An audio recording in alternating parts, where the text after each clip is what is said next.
এই দেশের আলেমগুলা এমন চাটুকার আর বদলেহনকারী, যারা বিগত কালে মূর্তির বিরুদ্ধে কথা বলেছে, এখন তারাই কিনা মূর্তির সামনে গিয়ে নীরবতা পালন করে।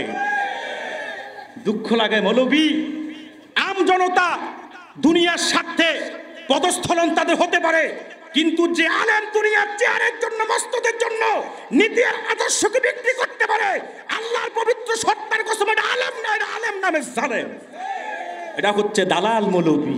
ঠিক কিনা বলেন? এরা আবার আমাদেরকে বলে আমরা নাকি দালালি করছি। কার বেটা? আমাদের বিগত জীবনের ওয়াজ শোনো, সত্য বলতে আমরা কাউকে তোয়াক্কা করি না।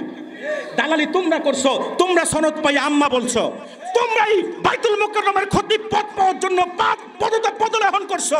আমরা কোন রকমের হালুয়া রুটির ভাগ আমরা সুবিধা নিই নাই, ভাগও নিই নাই, আমরা কোনো সুবিধা ভোগও করি নাই। তোমরাই সবচেয়ে বেশি দালাল ছিলা, কিন্তু সময়ের পরিবর্তনে আমাদেরকে দালাল বলো। তোমরা দালালি করছো বিধায় আমাদেরকে দালাল বলার সাহস পাও। সিলসিলায় জনফুর ফুরফুরার অনুসারীরা কখনো কারো দালালি করে না। সত্য যা বলার নির্দিতে তারা বলে, এতে যদি জীবন চলে যায় হাসি মুখে তারা জীবন দিয়ে দেয়। কারণ আমাদের নেতা সাইয়েদ আহমদ বেল্লভী আমাদেরকে সেটাই শিক্ষা দিয়েছে।